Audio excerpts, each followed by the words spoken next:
Hello and welcome to the Emmy Awards. I'm your host, Emmy Cardinale, and this is my podcast where I talk about what I've been watching or rewatching once a week. If this is the first episode of mine that you stumble upon and you enjoy it, please feel free to follow me wherever you listen to podcasts so you can get notified when I upload a new episode.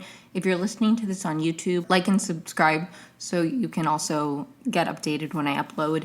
My social media is linked down below as well if you have any concerns, critiques, feedback, anything, commentary, and any of the above. My social media is linked down below. I will be transparent that I'm not the best at updating on there, so I won't always be super... I post updates about delays on Twitter most of the time just because Twitter's the app I use the most. Sorry about that. I know that's a little unfortunate, but that's just the way the cookie crumbled for me personally. But yeah, anyways, as the title suggests, I will be covering Big Brother Week 3. I'm currently doing weekly recaps on Big Brother 27, which has been really fun. Before I jump into that, I do want to talk about The Summer I Turned Pretty, Episode 4, Season 3, Episode 4. Timestamps will be in the description, so if you don't care about The Summer I Turned Pretty and you just want to skip to Big Brother, feel free to do that. Thank you so much for tuning in. It means a lot. I love this podcast. It is such a place of creativity for me, and it means a lot when people listen. Like, genuinely, I can't express how much it means to me that people enjoy my thoughts on television. Even if it's just a few people a week, the fact that anybody listens to this at all means so much. I cannot express how much. Anyways, so before I jump into Big Brother 27 Week 3, I want to rant a little bit about The Summer I Turned Pretty, Season 3, Episode 4. So if you didn't listen to my last episode where I talked about The Summer I Turned Pretty, that's fine, honestly. I'm not doing structured recaps. I might someday do like a deep dive on The Summer I Turned Pretty. We'll see. I have a lot going on right now. I haven't talked about this in a few episodes, but I am still working on my Yellow Jackets deep dive. I'm just slowly chipping away at it so as to not overwhelm myself, because Big Brother coverage is a lot, because on top of the 3 episodes a week, now 4 episodes some weeks because of Big Brother Unlocked, because it's not just 3 episodes a week, which would already be a lot, but also because of the live feeds, and I try my best to stay up to date. I just honestly, most of my downtime, I'm watching live feeds, trying to catch up on what I missed on live feeds, etc., etc. So I haven't had a ton of time to work on the Yellow Jackets deep dive, but I will.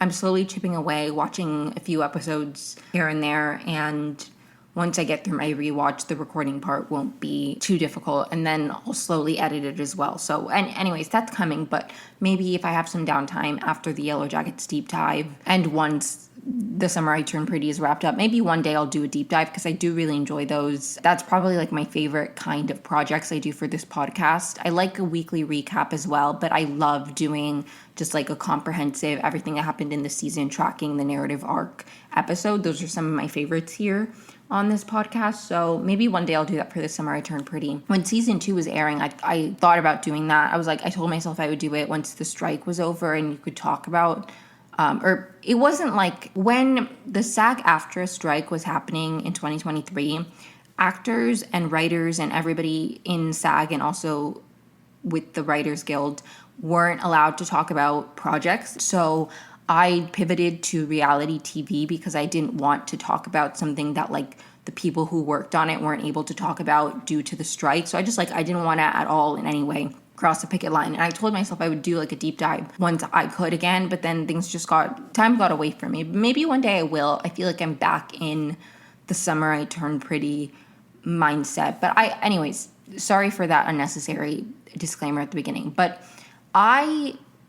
in season 1, was not particularly Team Conrad or Team Jeremiah. I didn't really ever like Jeremiah. The Conrad and Belly relationship felt so like deep and like there, it felt like there was something more there. Like Jeremiah just didn't feel like he was going to be anything.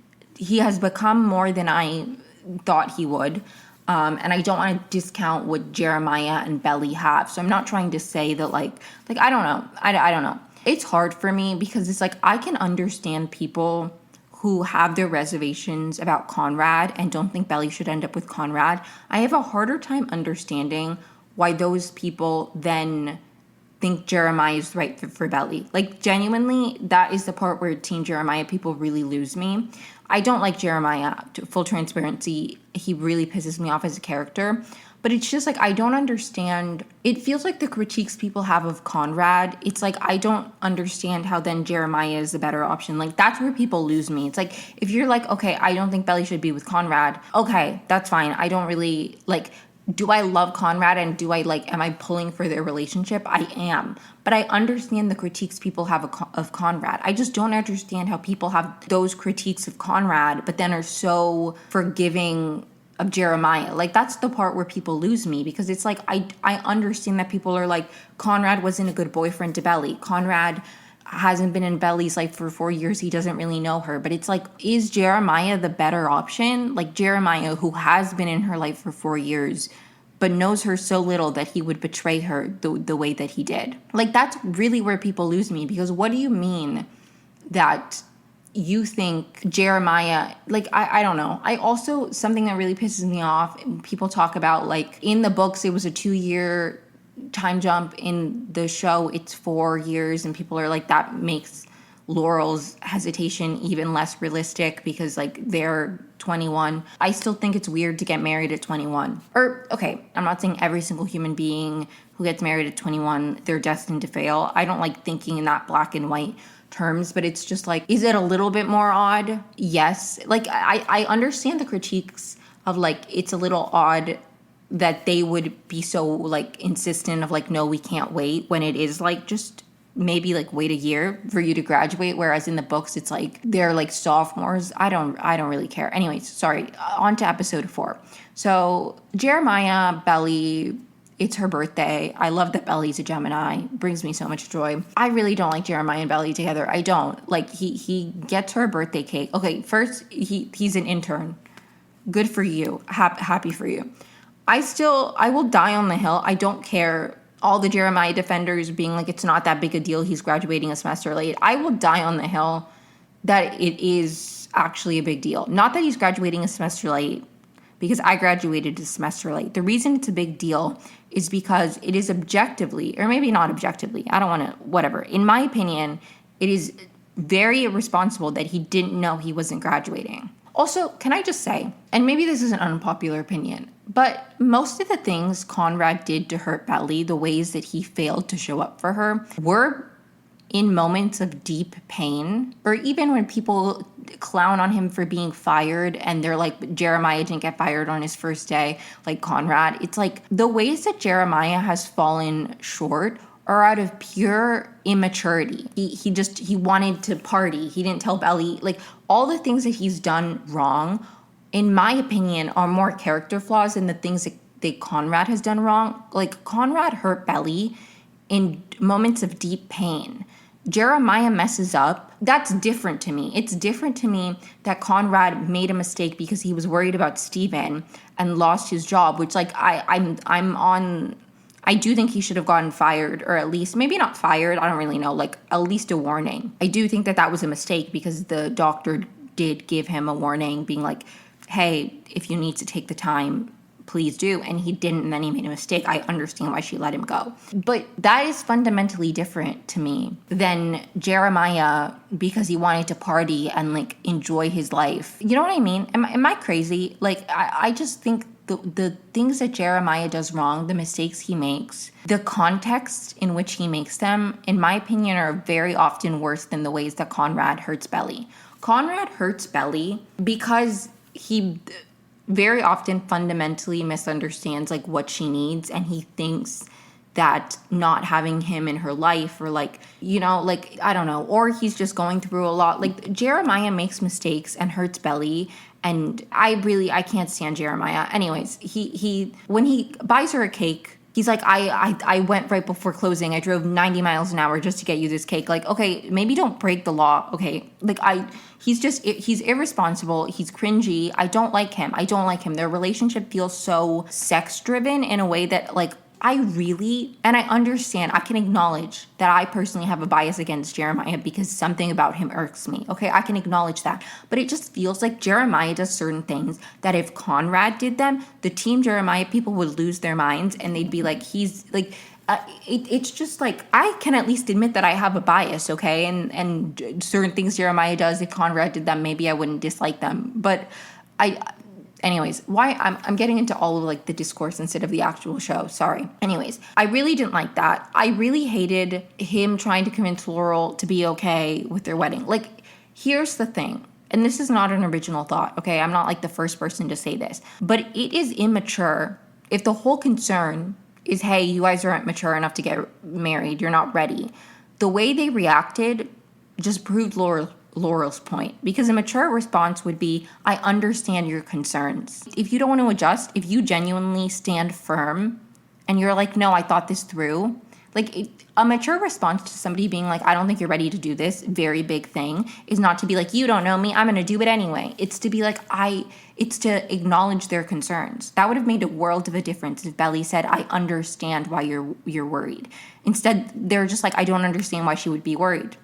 Why would she be worried? That doesn't make any sense. It's like, that's not a mature response, okay? If somebody came to me and they were like, Emmy, this decision you're making, I don't think it's right for you, I wouldn't be like, you don't know me. I would try, especially if it was a big decision like getting married, I would try to be like, I would try to take a beat, and then I'd be like, you know what? I don't agree with you. I've thought this through. I do truly believe this is the right decision for me, but I understand where you're coming from, and those are valid concerns, and I hope that you can still support me. Like, Belly, it's like literally like that line of Down Bad by Taylor Swift where it's like everything comes out teenage petulance. Like, that is the way that Belly is reacting. Like, she throws a tantrum because her mom isn't giving her what she wants, instead of like an adult being like, I understand your concerns. We are young, but we've known each other our whole lives. Jeremiah instead is like, my mom died, my mom died, my mom died. Like, Jeremiah weaponizes his mother's illness and then death in a way that really pisses me off. And maybe that's like an insensitive thing to say, but people are always like, Conrad's mother being ill isn't an excuse for the way he treated Belly. Jeremiah will be like immediately in season 2, is it, where Belly tells him that she chose Conrad, he's like, it's not like my mom is dying. Like, I don't like the way that he weaponizes Susanna's death, or like, oh, my mom was dying, I wanted to have some fun. It's like, people go through hard things. That, I'm so sorry, that like, genuinely, that's a horrible thing to go through. I've never lost a parent. I'm not trying to say that I understand that grief and that loss, but wanting to have fun because you went through something hard isn't an excuse to then abandon your responsibilities. A responsible, mature person manages both. You show up to work, you show up to your job, you meet the requirements you need to meet, and whatever hat you're wearing at that point in time, whether it's job or it's work, or whether it's school or you have a job, you show up and you do the best you can, and then in your free time you you balance it. I struggle very deeply with a variety of things because I'm mentally ill and I have trauma. And there are days where it's hard to, like, I don't want to have to be responsible. But you know what I do? I balance my time. I figure out a way to do both. It's just not responsible. It's just not responsible. Like, yes, your mother died and you deserve to have fun in college. That doesn't mean that it wasn't an irresponsible thing for you. Like, it would make such a world of a difference. And this is something I've learned as I've matured. It makes a huge difference to just say, you're right, I didn't think of it that way, I'm sorry. Like, it makes such a huge difference, even if you feel misunderstood, to say, I can understand where you're coming from. You know what I mean? Like, trying to see the other person's side. Anyways, sorry, I'm going on all these tangents. That really bothered me. I don't like Jeremiah. And then Conrad. Conrad shows up. And I literally, Conrad made an excellent point on the surfboard. If everybody in your life is telling you, two people who never agree with each other agree that this is not the right decision, maybe they're right. Like, you haven't even finished college. Jeremiah gets really upset. Then Jeremiah and Belly laugh about the fact that he thinks that they're being irresponsible. It's like, it all rubbed me the wrong way. And then when Conrad hears Belly crying, okay, when Lancelot started playing, in that scene where Belly's in her bed, I literally started tearing up, and then Belly started crying, and then Conrad sees her, and then Conrad obviously stays. I just there's something about them that feels so, I don't know. I've seen a lot of edits to that Olivia Rodrigo song, Scared of My Guitar, where she's like, how could I ever leave something that's good for what's right? And I really just feel like that is Belly's story in a sentence. It's yes, what she has with Jeremiah, it's good, if you want to call it that, but it's not right. It's not They're not meant to be. Like, I genuinely believe that. And like, if this was a real life story, would I be like, hey, it's kind of weird that this guy hasn't moved on, like he doesn't really know you? Yes, but it's not a real life story. It's fiction and it's fantasy. And it really baffles me. Okay, because here's the thing. I feel like the people who are Team Jeremiah, they focus so much on his words. They're like, he says nice things to Belly. He's complimentary to Belly. But his actions don't match up with that. They just don't. They just don't. I hate don't even get me started on the fact that she's not going to Paris. Why did you drop out of VO? Like, dead ass, why did you drop out of VO? I don't like the Jeremiah Belly dynamic. I don't. And nobody will ever be able to convince me. Like, and similar to the way Belly and Jeremiah act, the way that Belly and Jeremiah stands defend them, I'm like, if you just sat with me and said, I understand why you guys don't like the fact that he slept with Lacey, that did suck. People, it's like he never does anything wrong. It's like, no, he didn't cheat. They were broken up. No, he didn't tell her not to go to Paris. He just didn't push back. Like, it's just constant, like, defending him in a way that, or like defending Belly and Jeremiah's relationship in a way that really annoys me. Anyways, sorry. I lost my train of thought. I don't remember what I was saying. But I really just like Jeremiah and Belly, their dynamic. It doesn't, I don't think that's what Belly wants. I don't think deeply. It just feels like Jeremiah says things. His actions don't line up. People are like, he loves her so deeply. He knows her so deeply. He's always like, he's there for her. They depend on each other so deeply. They've been in this 4-year-long relationship. Oh God, I don't like them. I don't like their dynamic. I don't see the appeal of Jeremiah and Belly. I don't. Like, okay, they've been together for 4 years. What we've seen of their 4-year relationship, like, I'm sorry, what's worse? A guy who like is still in love with you, even if the people want to argue it's just an idea of you, okay? He doesn't know you anymore. How is that worse than a guy who does allegedly know you so deeply? You've been together for 4 years. You're in a solid relationship. You get into one fight that he fucking picked. He says, we should just end it. I think that's really important. People are always like, the Team Jeremiah people are always like, they broke up. He broke up with her. If you want to say they broke up, say he broke up with her, okay? That's important. He ends it with her and then immediately sleeps with somebody else. Like, why is nobody, if he loves her so deeply, if he knows her so deeply, why wouldn't he say, hey, your mom being at this wedding is more important. Let's do it next year. Sorry for going on an unnecessary tangent and not really talking much about the episode in detail, but that's just my little rant of the summer I turned pretty. Okay, so moving on to Big Brother 27, week 3. So before I jump into the week, I want to touch very briefly on BB Unlocked because I didn't talk about that last week and it aired Friday. I'm not going to do like a recap, but just like some initial thoughts I had of Big Brother Unlocked. I really liked that they brought Amy back. She was evicted week 2, and I liked that they brought her back and like asked her, like, I thought that was a cool thing. I feel like a lot of the times pre-jury people in Big Brother just kind of, fall to the wayside. So I liked that. I like that detail. I hope they do that with the next few evictees. I'm like, I don't know what you call them. The next few Husk gets to go home. Also, they did a whole segment of like Ava's faces, and that just made me think of like, if any of you, I know my sister does, if you're listening to this episode, my favorite Bachelor podcast is called Game of Roses, and they have a thing that they call face play, and face play of the game specifically is like a big thing they talk about is like making funny faces or reactions to become gifable, and like, or not just for gifs, but like for reactions, and like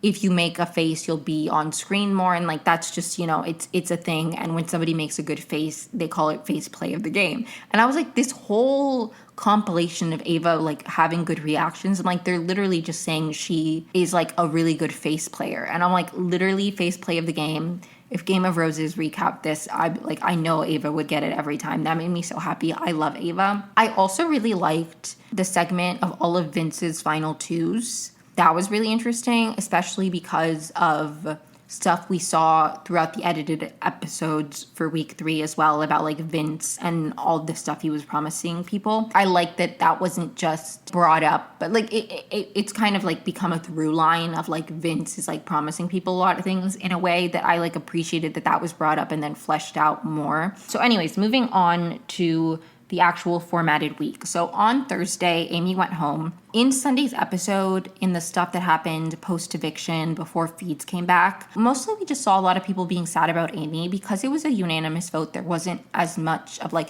at the end of the Zay vote, there was a lot of like, who voted for who, yada, yada, yada, like who's on the wrong side of the vote. That's always a topic of conversation when it's a split vote, but because Amy went home unanimously, the main thing was people talking about like being sad that Amy went home and stuff like that. Then the HOHs played, and we saw on Sunday's episode, it was like one of those classic, they play a video and then they ask you questions about, which I like this kind of HOH. These are some of my favorite comps, honestly, to watch. I wish we did more of these like live and stuff like that. That's the one thing. I mean, it's not the one thing because I honestly am not the biggest fan of, I still want to call it AI Arena, the BB Blockbuster. I'm not the biggest fan of it, to be honest. There are pros and cons that I feel like I've fleshed out many times, so I like don't need to like give my little spiel every week about why I don't love the BB Blockbuster. But I think honestly, I mean, it's hard to say like this is one of the biggest losses because it wasn't like we were having this consistently and then they brought up the BB Blockbuster. Like Big Brother 26 or Big Brother 25 had like almost no live of HOHs, if any. I can't think of any. So like it's not like something that we had routinely. And honestly, I have to be honest, I don't remember anything past Big Brother, or like I do remember it, but not clearly enough. I remember Big Brother 25 very clearly because I covered it on the podcast. And I think there's just a different level that I interact with the show when I'm covering it on my podcast. Because Big Brother 24, I did watch live feeds actually, not the entire season, but like for a little bit of, just because I didn't have, like I paid for live feeds a little bit. And then I didn't pay for live feeds the entire season. For a while, almost my entire time, not my entire time watching Big Brother live, but like a good amount of it, I have kept up with updates on Twitter. But Big Brother 24 was the first time I like paid for feeds and watched some of it. I wasn't covering it on the podcast, and there's just a different level that I engage with the show when I'm even like beyond, even if I never watched feeds, but I like took note. Like I just remember stuff more because I'm like, I've been covering it and taking notes. It's like watching the episodes, also taking notes, also like watching the live feeds and taking notes, checking, like bookmarking a lot of tweets. I'm just a lot more plugged in. All of that to say, I don't remember if there were many in Big Brother 24 or previous, but I don't think it was like a thing that like was very standard. I think that was something that unfortunately had been gone or like rare anyway. But it has kind of completely gone away with Big Brother Blockbuster. But anyways, the HOH was one of those comps, and it was like twin witness news. So the Nolan twins from Big Brother 17, Liz and Julia. Liz and Julia, they like said stuff, and then people had to answer questions about it. The first round, a lot of people got out. The second round, only Ava got out, and then in the last round, it was just Lauren and Mickey. And Mickey guessed incorrectly, so Lauren won HOH. And basically, and this honestly, and maybe other people did kind of know this, but it was interesting watching Sunday's episode and watching how much people were like, I don't know what Lauren's gonna do. Because, I don't know, and maybe some of it was like just for editing, maybe people weren't as worried as they appeared. Like, I'm sure they built up some of the like Mickey specifically being like, I don't know if I'm in danger, because they were building up a lot of anticipation of like, is she gonna use her power?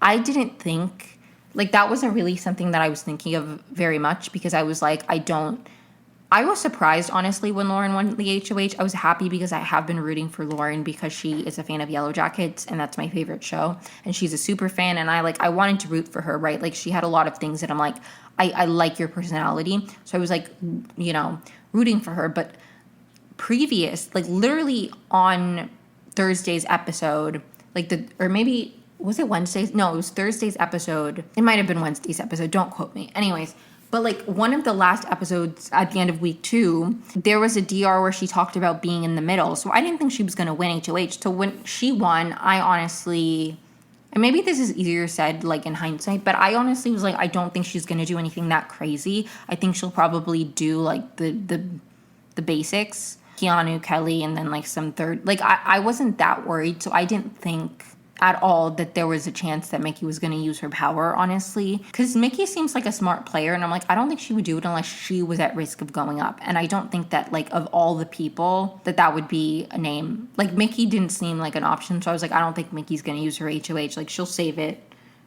But that was, like, a big thing in Sunday's episode of, like, who will Lauren do? But based off of watching the feeds on Thursday night, honestly, the ballpark of the nominees was like, it's going to be Will, it's going to be Keanu, Kelly, and then the third one she didn't know, and she was thinking of some kind of pawn, and she was like tossing Will in the air. And I remember Ava was really mad about the idea of Will going on the block because they are supposedly in an alliance. Like Ava, Lauren, Will, is Adrian in that alliance? I don't remember. But then, like, Zach and Vince, like, I don't remember exactly, but, like, I know that Will and Ava are supposedly in this alliance, the Bond alliance with Lauren. So Ava was, like, mad because she was like, why would you nominate Will? And, like, I was also annoyed with Lauren. I have to be honest, as much as I like Lauren, I'm not going to be, like, biased in covering her game. So I am going to be fairly critical of Lauren, but, like, I say all of this with love, and I'm not trying to, like, critique her as an individual because she seems like a lovely person. And you know what? I'm not counting her out yet because I think, like, not to spoil the end of the week, but I don't think she left her HOH in a worse position. So I don't think that this is like, just because it wasn't, in my opinion, the best HOH showing possible for her, doesn't mean that she has no chance of winning. I don't know. Do I think she has the strongest chance right now? No, but I don't think it like put her in a worse spot. I'll get to it as I go through the week, but like I don't know. So I am going to be critical of Lauren, but like genuinely no hate to her. She seems like a sweet individual. And I'm not counting her out as a player. Okay, she might make a comeback. People have been in worse spots than this. Like it didn't screw her over too much. Anyways, what was I saying? Oh, I didn't really think Lauren, there was a lot of back and forth on who the third nominee was going to be. Kelly and Keanu were obvious because Kelly volunteered and Keanu's like the consensus of the house target. So like, obviously that's who she's going to nominate. I honestly figured it would be Will. So I wasn't super surprised when nominations happened, to be quite honest, but maybe that's just me and maybe that's just hindsight being 2020. I really hoped that the third nominee wouldn't be Will, just because that feels like a cop-out. And my ideal scenario would have been that she nominated, like even when they were talking about potential nominees, Vince and Zach were like in the room, and Zach was like, well, I can't go up because people would target me. And it bothered me. I'm like, anyways, sorry. There was a lot of back and forth of like, Kelly and Keanu were the solid ones, but the third one was a little bit more up in the air. Adrian was a name that got thrown out a lot because he had just been on the block and won. So people thought that he could like compete better in the competitions to, prevent Kelly and Keanu from winning. So like there was a lot of back and forth. And it was, I will say, it was interesting in Sunday's episode to get insight into people being like, I don't know where Lauren is. A lot of people in the feeds too on like Thursday night were like, Lauren's not gonna do anything, like she's gonna be swayed. And like the thing is, I normally don't like that kind of rhetoric because I don't like to think that somebody's not making their own decisions. But as much as I like Lauren and as much as I wanted her to make her own decisions, and I personally don't think she made like the worst decisions for her game. Anyways, sorry, I keep getting ahead of myself, but like I do think Lauren, and this could have been gameplay, but it felt genuine. I don't know. Lauren very often was like, I need you to tell me what to do. Like, I wish somebody would tell me what to do. I don't think she necessarily, like, I think she was like, I want to win HOH to prove that I'm not just like being dragged along, or like I think she wanted to beat allegations of like just being carried. So she won power to prove herself. And then she was like, I don't actually strategically know what to do. And she wanted to do what was best for like her allies, but doing what was best for her allies wouldn't necessarily always be what was best for her, if that makes sense. I don't know if I'm making any sense. But anyways, on Friday, Kelly officially volunteers to be nominated. She was already the second, that. It's funny because in the edited show, Kelly's like, I volunteer, and then Lauren's like, well, Kelly volunteered, but it's on Thursday night when she was going through the options, she's like, Keanu, Kelly probably, and I don't know the third. So that was just funny. She was already going up. Lauren is a little bit torn for the third nominee, but she settles on Will, which, I have to say, as much as I think it's a boring move, and Will did say that it was a boring move, and I personally, and I said this last week, with the 3 nominees, my approach personally, and this is my recommendation, just nominate 3 people that you are completely fine with going home. You're gonna get blood on your hands. Don't nominate a pawn, because chances are, and Julie even said it on Thursday's episode, she's like, here we are, a pawn is going home. Pawns go home normally, but especially when there's so many, I wouldn't, just no pawns. No pawns if there are 3 nominees. Nominate 3 people that you do not give a shit about, especially this early in the game. Make some enemies. That's just my opinion. Anyways, but let me just keep going. She nominates, on Friday, she nominates Keanu, Kelly, and Will. And obviously the conversation of a renom is up in the air, and the renom options early on, Ashley's name comes up specifically. Vince is really pro Ashley going up. Vince is an interesting person because I'm torn. I'm torn on Vince, okay? I don't want to be a hater. He's playing an interesting game. It pisses me off a little bit, but he is entertaining. I think that I don't want him to win, and I want him gone sooner rather than later, but I would like to see him in jury. I want to see him a little bit longer. I'm not rooting for him to go home purely. People I personally, if I was controlling this game, I would want, and I could just, magically decide who goes home. The people that I want pre-jury, Riley, Zach, I don't know how many weeks we have left. I'd be fine if Catherine went home pre-jury. Oh, wait, okay. Riley, Zach, Keanu, and Kelly. Those are the people that I would most want to go pre-jury. Do I think Zach's going to go pre-jury? I don't. I think he's making it to jury. Am I happy about it? No. I'll get more into that as we go through the week. But anyways, what was I talking about? Oh, Vince. I'm torn on him. I don't know. I don't like the game he's playing, but I like him in the edited show. I think he's... And I also like the fact that, people are discovering him. As much as it bothered me that people were like, he's controlling Lauren's HOH, at least people are clocking that he's controlling things and that he's sneaky, Vince is on people's radar now, at least, in a way that I'm grateful for, because I don't think that he is going to win. I think the reason that I genuinely...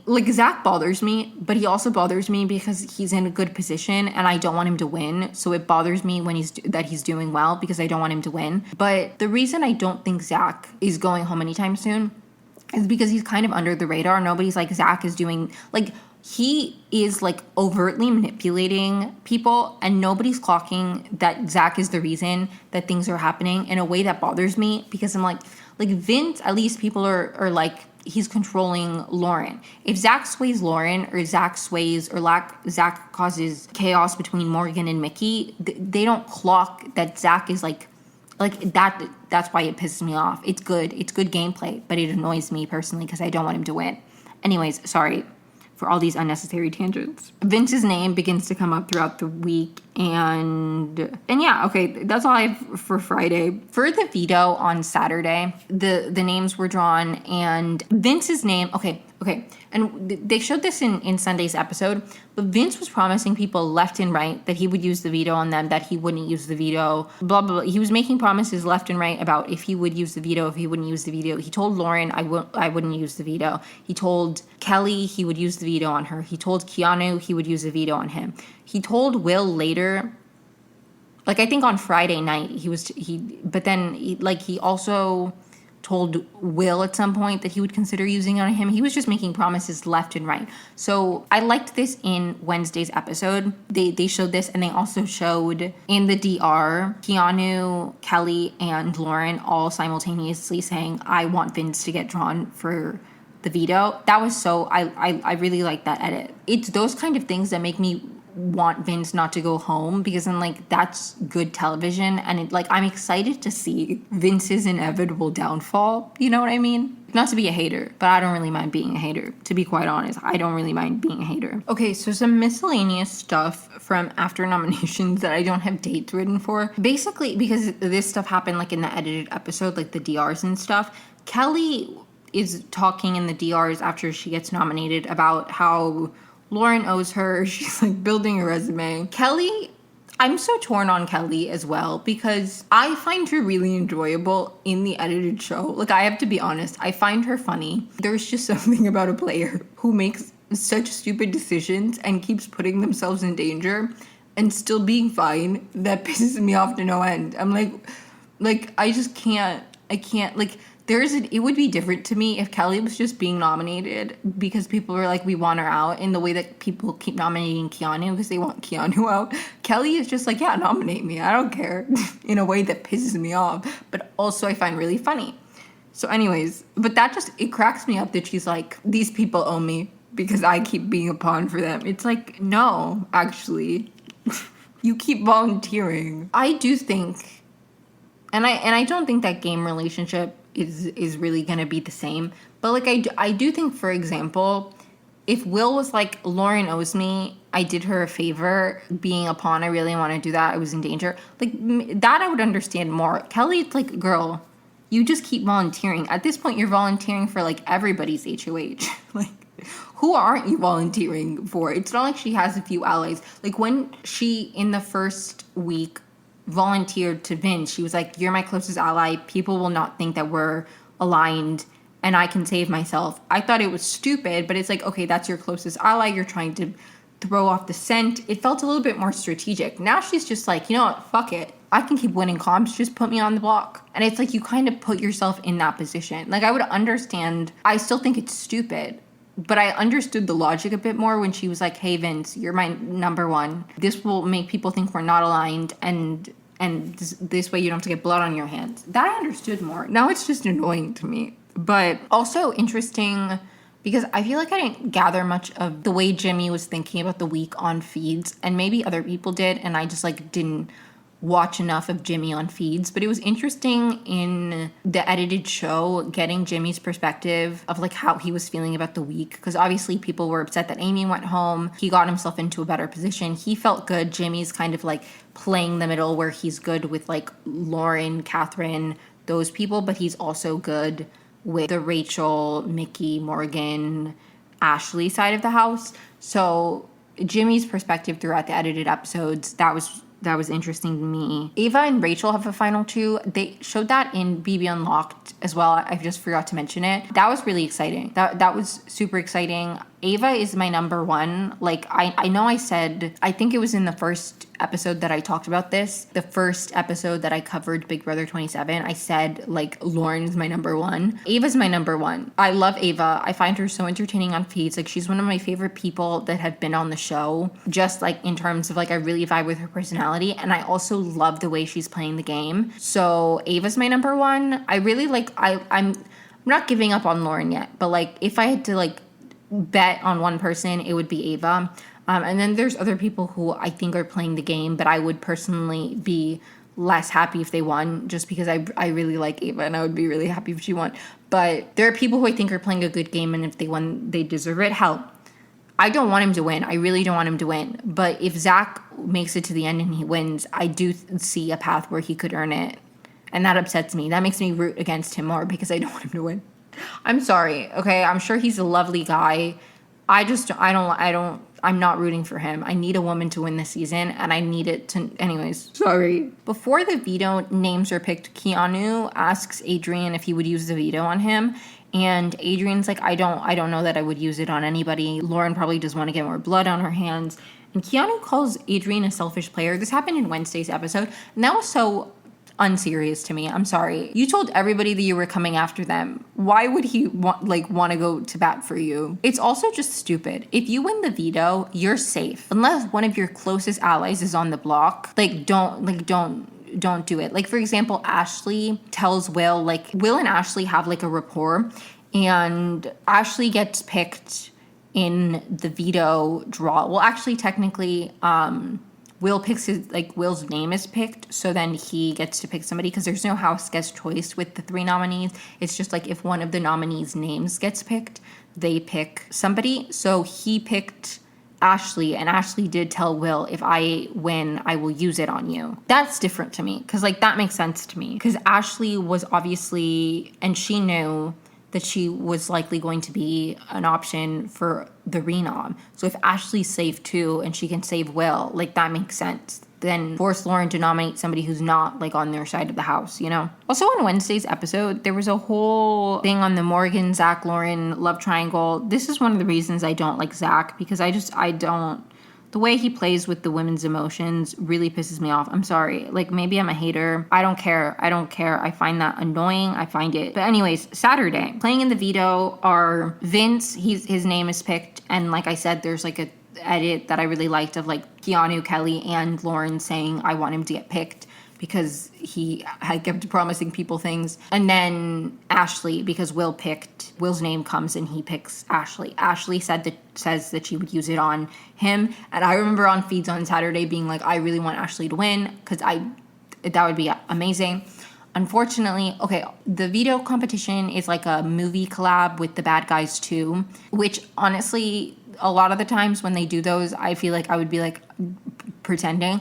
But I watched The Bad Guys one and I actually liked it. I feel like I could very convincingly be like, I'm excited for the second one.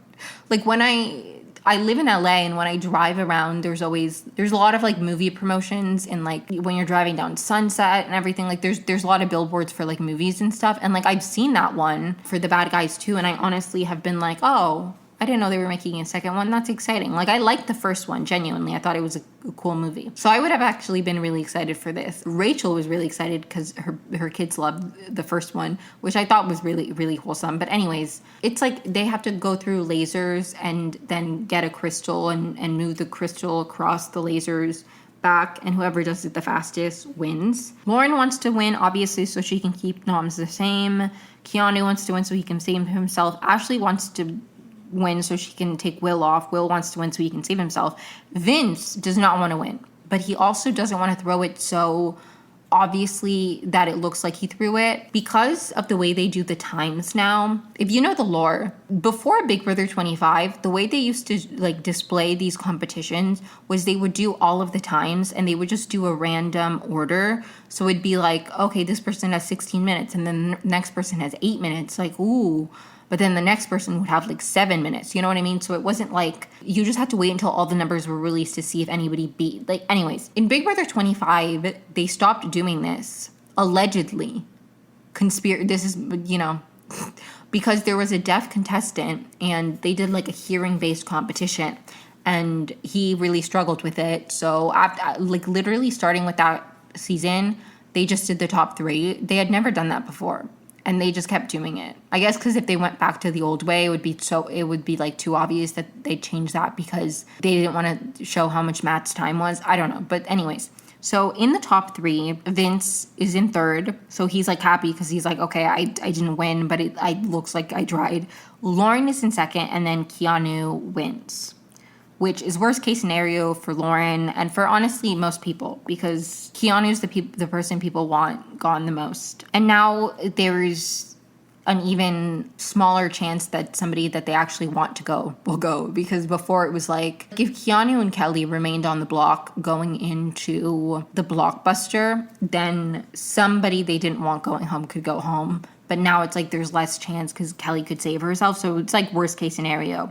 And basically, from this point forward, the rest of the weekend, it was like, who is the replacement nominee going to be? And this is where Lauren lost me a little bit, I have to be honest, because there was so much back and forth of like, it's Adrian or Ashley, it's Adrian or Ashley. And I was like, why does it have to be either of them? Like, why does it have to be either of them? In the edited episode, I guess, episodes, we got a little bit more clarity. She was like, Ashley is targeting Vince, so, like, that is a risk for her. The argument for Adrian kept being, like, he can win. He's more likely to win against Kelly, guaranteeing that Kelly stays on the block. That bothered me because I'm like, there are other people who can play well. Why not throw one of them in the ring instead of forcing Adrian to like do that again. There's also like a narrative and idea of like, well, they've already been on the block, so who cares? Like less blood because they've already, and it's like, I guess, but it was annoying to me because I'm like, why do either options have to be up in the air?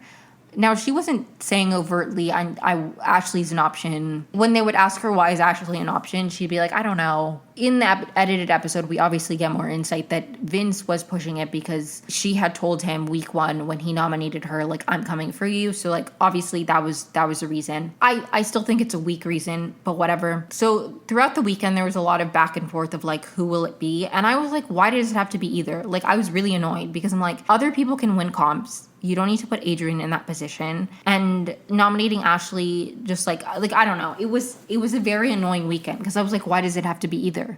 Like, why does it have to be either? That was my honest like reaction throughout the whole weekend. And I honestly didn't want her to nominate Ashley because I like Ashley. Ashley's also aligned with people that I'm really, really rooting for.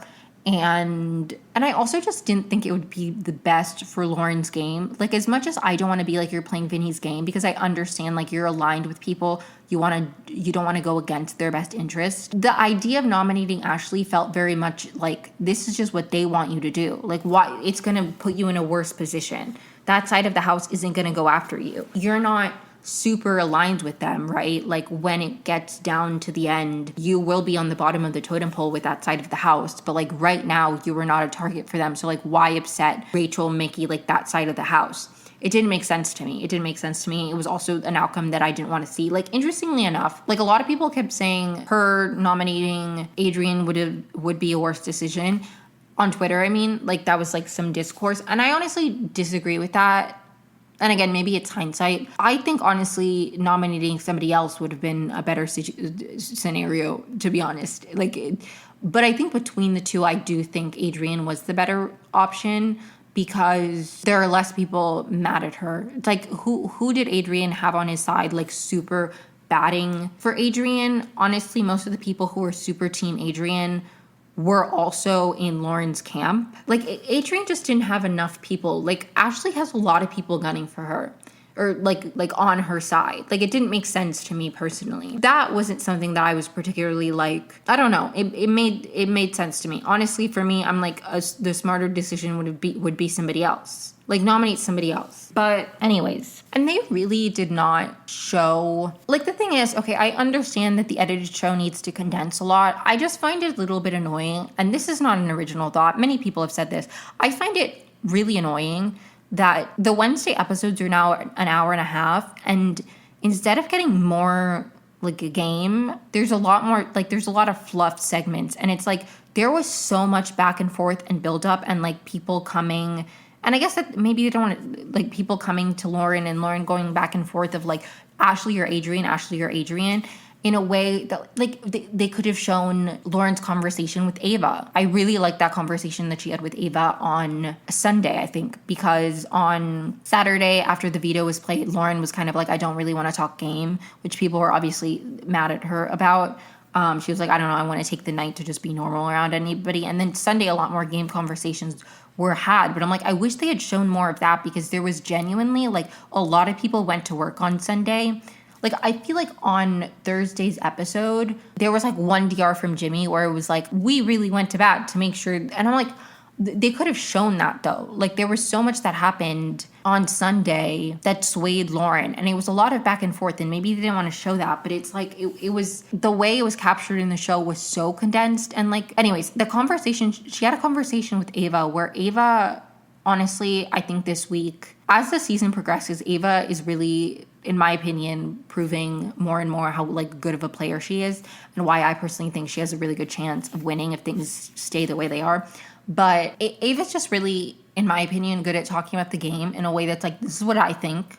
Obviously, you have the power, but like, this is what I'm thinking. Like, she told Lauren, she was like, between Adrian and Ashley, like, I see both options. If not to go back to the Summer I Turned Pretty, and if you just skip to the Big Brother part, this isn't going to make any sense to you, but if you listen to the Summer I Turned Pretty part, if Belly and Jeremiah knew how to communicate the way that Ava does, they would be in a much better spot. Like, Ava is very much like, I see both options, It's your decision. Like, if Belly and Jeremiah were able to be like, I see where you're coming from. At the end of the day, this is why I stand firm in my, like, anyways, sorry. I was just thinking about that because I'm like, Ava communicates in such an effective way that like Ava, the reason I really, really like her, and she's my number one right now, is I think she has a good sense of the game. She doesn't take it too personally, but she also is really good with people. Like, I think she just has a really good balance of like the charisma, the like she's very personable, she's very likable, she is very entertaining, and like people like being around her, which I think is a very important part of the game, because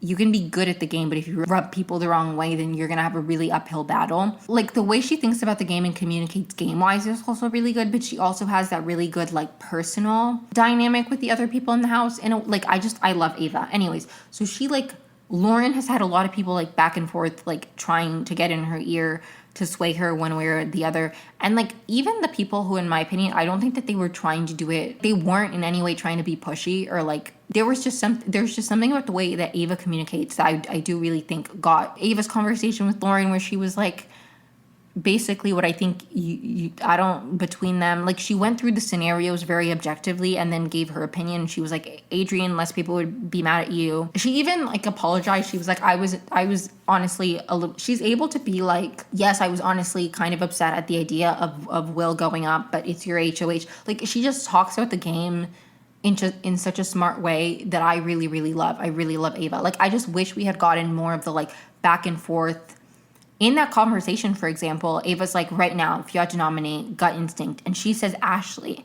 Like, there was genuinely a lot more back and forth between Ashley and Adrian than was shown in the edited show, which I think is something you really miss if you're not watching live feeds. And I understand that people can't keep up with it, but even if you're just like keep up with the updates a little bit, or like, I think it adds so much more to the show to know all of the build up. And I think honestly, Big Brother is such an important lesson. If you watch the live feeds, or even if you don't watch the live feeds, but like you just keep up with them, or anyways, I think Big Brother is such an important lesson and reminder. Maybe not lesson, because maybe a lot of people who watch reality TV, like, they have this in their mind. But to me, it really, really emphasizes, and it's why I'm so like consistent in this, of like, when I'm criticizing people on a show, I'm trying to very much be like, this is an edited show. And like, yes, people, they said these things and they did these things, and I can still critique what they're doing. But I always want to go into it with that knowledge of like, there's a lot that I don't see. And I think in Big Brother, when you have a lot more of the data and then you're able to see the way they condense it, it really emphasizes, at least to me personally, the amount that we don't see in shows like this. Because while it wasn't like they cut out the fact that there was a back and forth and that Lauren was a little bit confused, you didn't get the extent of it. You didn't get the tension of like, it was Ashley there for a lot for a while, and then that side of the house really swayed her and was able to be like, hey, you're gonna have more people against you if you do this, you know? Like, the tension, the build up, you get so much more when you're watching the live feeds. And I really just hope that it makes, like, the reason I love the live feeds is because I think it's so important to like get like a reality check that like at the end of the day, reality TV is edited down because they have a lot of footage to work. You know what I mean? Anyways, sorry. But there was a lot of back and forth over the weekend, and honestly, this is where Lauren kind of lost me.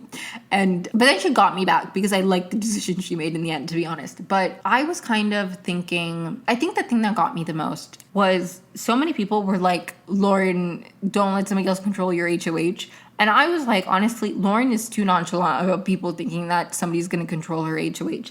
Because I think in her mind, and honestly, the edited episodes, I think, helped me understand a little bit more where she was coming from. And I do understand this perspective where she was like, Vince is an ally of mine and also like a close friend. So it's like, in her mind, she's like, it's not that he's controlling my HOH, it's that I care about what's good for his game, so that's influencing my decisions. And I do think that all the critiques of Lauren, there are plenty, and I'm not like, again, trying to like run defense for Lauren or act like she didn't do anything wrong, but I do think at the end of the week, I do think Lauren was able to somewhat stand firm and make the decisions that were best for her, even if it kind of put some of her allies in a tough spot. So I am happy. I am happy with the way the week turned out, and I'm not giving up on Lauren. But she did kind of like lose me there for a little bit, and I don't know. Like, that was a little bit annoying to me. But I am glad that the back and forth was annoying because honestly, for me, I'm like, I don't think Adrian is the smartest decision for her. And I also don't think Ashley is the smartest decision. Like, I feel like she should nominate somebody else. But I understand that she was like in a tough spot. And I do think ultimately on Monday, it was like up in the air there for a while. I was really hopeful that she wouldn't nominate Ashley, honestly, because I personally thought that would be the dumber move for her. On Monday, Keanu uses his veto. And also Keanu, for the movie, he picked Rachel, Jimmy, and Ava, and they watched the movie. Not super relevant, but they enjoyed it. And you know what? I will not go to theaters to watch it, but when it's on streaming, I'll watch The Bad Guys too. Why not? It seemed fun. Honestly, I think that's like, as much as people clown on those promo things, I think the movies are probably some really cool experiences when you're trapped in a house, because it's like you get some kind of exposure. Like, this is not the same, okay? But I was in a psych ward, and honestly, some of the most enjoyable moments were when we did family movie night. Or it wasn't family movie night, sorry. It was like the floor movie night. Like, we watched Happy Feet. I haven't been able to watch Happy Feet since. I'm like, I feel like that would be traumatizing. I'm making levity of it, but the psych ward was not a pleasant experience for me personally. Anyways, but my point is, when you get a little bit of access to the outside world, like, that's such a, like, you know, it's part of the reason people get emotional about HOH is like you get like some kind of contact. So like, as much as people clown on the like paid advertisement or whatever, I think that's sweet. And like, when you watch old Big Brother, like Big Brother 7, I believe, they were throwing people, or maybe it was, I don't know. I think it was Big Brother 7, the All-Star season. Maybe it was another season, but I watched a season, one of the older ones, where it was like they threw somebody a party and it was like sponsored by like some kind of like fast food restaurant or something. I'm like, that's crazy. Let them do some SpawnCon. I don't really care. It's practice. It's practice for the outside world. They learn how to do an ad read. I think that's so slay. Anyways, that wasn't super relevant, but I wanted to mention it because I'm like, what if somebody's wondering who watched the movie? So on Monday, Keanu uses his veto, and the replacement nominee is Adrian. And while at the time, again, I was like, I don't really know if nominating Adrian is the best move. I thought nominating Ashley would be a worse move because you have more people mad at you. Like, I think, honestly, Lauren's best move for week 3 would have probably been not to win HOH, because I don't think she needed to make any moves at this point in the game. I think she was in a good position where she was good with enough people in the house, but she wasn't super on anybody's radar either. Like, I think honestly, Lauren's best move week 3 would have been not to win. I understand why she did, and I don't think she fucked herself over, but that's just my opinion. Maybe I'm wrong, but with the cards that she was dealt, I don't think she did like such a bad job. And in the edited episode, we saw that like some of her allies, like, post the veto ceremony, Vince specifically was like, I don't know why it was Adrian. So I do think ultimately, as much as Lauren was very easily swayed, and I do think ultimately the decision she made was swayed by like the side of the house that Ashley's aligned with, like the Rachels, the Mickeys. Mickey specifically, I do think really got through to Lauren, as did Ashley. Ashley really advocated for herself really well. Ava's like thought process, I think they really, like, they broke through to her. But I think ultimately, I don't know, because it's hard to say that like she wasn't swayed and she like didn't make decisions for other people. But I do think ultimately Lauren made a decision that was better for her than it was for like Vince. And so as much as I do think that she had trouble making decisions this week, and she did struggle to play her own game, like purely her own game, not let other people influence her, I do think when push came to shove, she made a smarter move that was like, it might not be best for Vince for Ashley to still be in the game, but it was better for Lauren to not nominate Ashley. So in that regard, I am happy with the move, and I do think it was a good move, and I will give her props in that regard. I do still think nominating somebody else, I don't think it had to be Adrian or Ashley, but that's the way the cookie crumbled, and I don't think going into week 4 she's in a particularly like bad spot. Now after the this is where she lost me a little bit too. After the nominations changed, she was honestly, I think my best case scenario would be if Will went home. And that was annoying to me because I'm like, okay, I don't know. If Will goes home, the side of the house that was like mad at you, that would have been mad at you for Ashley going home, will still probably be mad at you. I understand why you want to keep Adrian, but also Adrian doesn't have enough shooters that are like, nobody's going to come after you because Adrian went home. Whereas people will come after you if Will goes home. So it just like, while she was saying that was her best case scenario, which I disagree with, it didn't end up happening, so I don't really care. If that had happened, maybe I'd be like, Lauren is in a worse spot now. But by the end of the week, that didn't happen. So like, sorry, not to spoil, but Will did not go home. And I personally, Emmy Cardinale, I really wanted at this point in the week, I was like, I hope it's Kelly. Kelly's pissing me off. I'm really annoyed with her. It's so funny because Kelly really, really pisses me off on the feeds, but she's funny in the show. Like, I find her funny in the edited show, but she pisses me off in the feeds. Tucker pissed me off on the feeds, but he also annoyed me in the show. Kelly, I find funny. Not because I'm rooting for her or because, like, there's a version of her. There's just something about Kelly in the DR with the straight face being like repeatedly being like, these people owe me. I'm gonna come back to collect because I keep volunteering to be a pawn. That cracks me the fuck up. Like, it's so funny. Like, no, they don't owe you anything. They don't owe you anything. I think a really funny situation. The funny thing about Kelly, too, is that, like, when push comes to shove, she'll save herself, but she's not she's not once. I mean, it's been 3 weeks, but, like, she hasn't won or even been close to, like, winning HOH. So I'm like, I don't know. Kelly in Power would be really funny. I have to be honest. Like, a Kelly HOH would be really funny because I don't know what she would do. She just nominates everybody who nominated her. Oh, Kelly. But obviously, if Kelly's on the block, I think Kelly going home is probably, like, the best move. But Lauren's like, if it's between Adrian and Will, I do think I'd rather Will goes home because Adrian... And she said in her DRs on Thursday's episode that it's kind of like, there's, like, that one side of the house, which is, like, the girls and then Will and Jimmy. And then it's, like, the boys and Catherine and Kelly on the other side. And while not nominating Ashley didn't upset, like, the women's side of the house, it might benefit them to get rid of a number on that side just to make things more even. So I don't know. I personally like the side of the house with the women more. So I'm like, I like Adrian and I had high hopes for Adrian, but he wasn't giving much to me personally as a player. Like, I wasn't particularly rooting for him. I feel like he had bad reads on the house. He didn't really know what was going on, I don't think. And I just, like, honestly, as much as I, like, would have liked to, like, I don't know. I would have been nice to see him compete in the wall comp.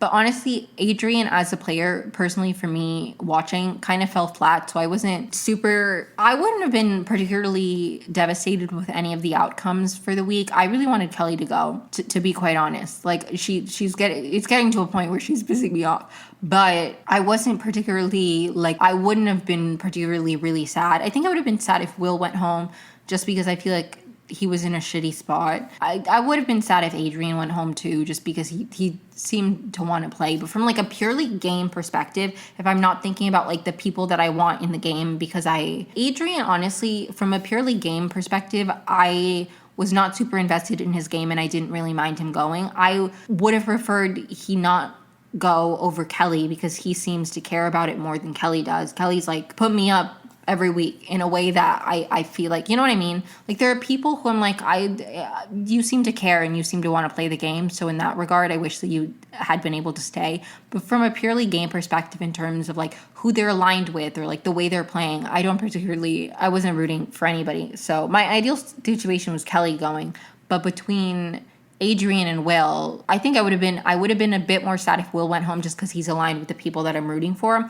Whereas Adrian's allies are people I don't really care about. Ashley just did have more support. Like, I do think it was a smarter decision for Lauren, where, like, going into week 4, neither side of the house is really going to target her, like, as retribution. It's not like anybody who's aligned with Adrian is really going to turn on her, because the people who are aligned with Adrian are still kind of also aligned with Lauren or, like, cool with Lauren. And this way she didn't make any enemies with the other side of the house. So I think it was a smart move for Lauren going forward. But anyways, Kelly, interestingly enough, is really devastated after Adrienne is nominated, more so than when she was nominated, because she now thinks that means she's going home. She's like, I'm never going to win the blockbuster against Adrienne. Like, I'm going home. And I was like, we can pray. I'm sorry. That was so mean. I'm so sorry, Kelly. You seem like I have nothing against Kelly, okay? It's very conflicting for me because it's like, there are two facets of Big Brother. There's like the show and then there's the game. And I enjoy the game more than I enjoy like the television aspect of it. Obviously, like the television aspect is part of the game, but Kelly feels very much like she just wants to be there for TV, and she's doing the things that are like the most outrageous, and like she wants to be Tucker. And I'm not like putting words in her mouth. She said that she wants to be Tucker. So in that regard, it bothers me, you know? So it's like, it's hard for me because I'm like, when people seem to like throw caution to the wind and not value their spot in the game, it does bother me because I know there are a lot of people who like, it's their dream to be on the show and play the game in a way that it just bothers me when people like Kelly are like, yeah, no, I'm just here to do whatever. It's like, okay, that's fine, that's your approach, but I do find it a little bit irritating. I have to be honest. I just do. But anyways, before she nominates Adrienne, Ashley promises that she won't put Lauren up before jury. So like I do think Lauren, like, okay, if Adrienne stayed, and maybe I'm wrong, but if Adrienne stayed in that situation, I don't think he particularly would have been gunning for Lauren. Whereas I think if Ashley stayed, she would gun for Lauren. And I also think if Ashley went, more people would be gunning for Lauren. Like, I think it was a smarter move. I think she could have nominated somebody else. But between the two, I do think Ashley, like, not nominating Ashley was the smartest thing. I have to be honest. That's my honest opinion. Okay, also a funny moment. Adrienne tells Keanu, and we saw this in the edited episodes too, but like, Keanu is like, Adrienne's my boy. And Adrienne does not want to work with Keanu. He tells Keanu, do not campaign for me. That's funny. That was funny. Anyways, Keanu at some point, I think on Tuesday, tells Rachel that she's like floating. I don't even know. Keanu is annoying to me. Keanu, similar to Kelly, I don't like the way he's playing, but also I find him less entertaining. Like Kelly, I don't like the way she's playing, but at least she's kind of funny. Keanu just bothers me. I'm like, you're playing poorly, and I find you annoying. I don't like Keanu. I have to be honest. I don't like Keanu. Kelly's like, I don't like saying the word delusions because that feels a little bit like ableist, okay? Like none of these people have, from my understanding, like delusions. I don't want to minimize people who, whatever. That's just my opinion, okay? People can use, if I said that on TikTok, they would tell me I'm the friend who's too woke. I don't really care, okay? I'm really trying to minimize I'm really trying to change the way that I speak about things, and like even calling people insane or stuff. Like I don't want to, so it feels weird to call people delusional, but like, you know, the way they completely misunderstand the game, Keanu's just aren't as interesting to me. Like the way Keanu misunderstands things and like creates versions in his head, that's just not as entertaining to me as the way Kelly does. So I don't know, but that was funny. Rachel and Keanu's relationship, I've touched on it before, but it's very confusing to me. It's really, really confusing to me. It's like they're great, then they're not. They're great, then they're not. Who knows? Does anybody understand the Keanu-Rachel dynamic? It's like they're good, and then they're not. They're good, and then they're not. I don't really understand where they stand. Although she did say in the edited episode that like him choosing her to watch the movie did win favor, which I do think that, I mean, he said that was part of it, but that was funny. Also throughout the week, Lauren's big concern is like, while they do want to rally votes to save Adrienne if it's Adrienne and Will, Lauren really doesn't want to break a tie. And that's very important to note for the way people ultimately make their decisions. Because she really wants, like if she had to pick, she would want to send Will home, but she doesn't want to have to break that tie, because if she breaks that tie and she is the reason Will goes home, then the side of the house that she appeased by not nominating Ashley will be mad at her anyway.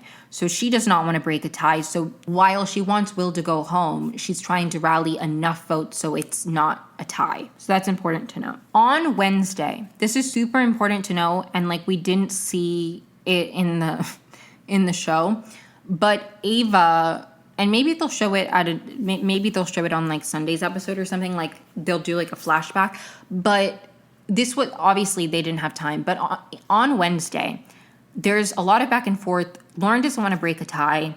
Ava really wants to keep Will. And so Ava convinces Vince and Zach that it would be bad if it was Adrienne and Will to vote because then they would potentially force Lauren into a tie. Like, Ava convinces them, Ava basically very, very, very intellectually convinces them not to vote for Will if it's Adrian and Will, because it will be very close and then Lauren will have to break a tie and they shouldn't do that. And Ava, in my opinion, well, not single-handedly, but like Ava, because a lot of things went into place, but this was like so impactful because it would have been a tie. Anyways, let me get into it. Ava basically convinced Vince and Zach to not vote for Adrian, or not vote for Will, because then that would, if they were on the wrong side of the vote, they still wouldn't be super big targets, but it would kind of like show their hand, if you will, if they voted that way, and then also Lauren would have to break a tie. So Ava, they didn't show this in the episode, and maybe they didn't have enough time, and I like would wish, maybe now that we have BB Unlocked, they'll show this, but that was, I think, a very, very important moment for Ava, and another thing that like added to my assessment of Ava as a player. So I just wanted to mention that because that was super important. So on Thursday's episode, we get a little bit of the post-veto fallout. Obviously, we don't see this. We get very, very brief and condensed. Will it be Will, Adrian, Kelly, yada, yada, yada. Then, also interesting, on Thursday's episode, we got like a segment about Zach causing some tension between Mickey and Morgan, because basically Mickey and Morgan have a final 2, but then Morgan, Zach, and Vince have a final 3, and Zach reveals that Mickey told Adrian about the final 3 of Morgan, Zach, and Vince, and that causes some tension between Morgan and Mickey, because now Morgan is like, why would Mickey tell her that? So that's like something that comes up in order to kind of build suspense of like, will Morgan not vote with that side of the house, which was kind of weak, honestly, but that's just my opinion. I think it's an interesting dynamic to note for the future, but in terms of the way it impacted the voting scenarios, I don't really think it was super relevant. The Ava flipping Zach and Vince was a lot more impactful, because Zach and Vince were like, and they even showed in the edits, but like when Lauren was counting the votes, like Zach and Vince were on that side. They really needed one more vote, so it would be 7-5. That is what they needed, because the votes they had in their mind were Zach, Vince, Kelly, if she gets off the block, Keanu, Kat, and Riley. So that's 6. So they needed one more person additional to that, right? But anyways, on Thursday, the BB Blockbuster, Kelly wins. I was devastated that Kelly stayed. I'm really conflicted on Kelly, because half the time I'm like, oh, I want her gone. And then I'm like, but she's kind of funny. So I don't really know. Not decided, but I'm at a point in the season right now where like there are people that I like more than others, but there's not one person who I'm like really latched onto besides Ava. Like Ava's like the one person I'm really, really latched onto. So the rest I'm like, it'll come. Let it all work out, like that sound. Let it all work out, or whatever. Anyways, that's me. That's me with the Big Brother house. So it's like Kelly annoys me, and I do want her gone over other people, but I also just don't care. Anyways, so Kelly wins. I was a little bit annoyed, honestly, because I wanted her gone specifically.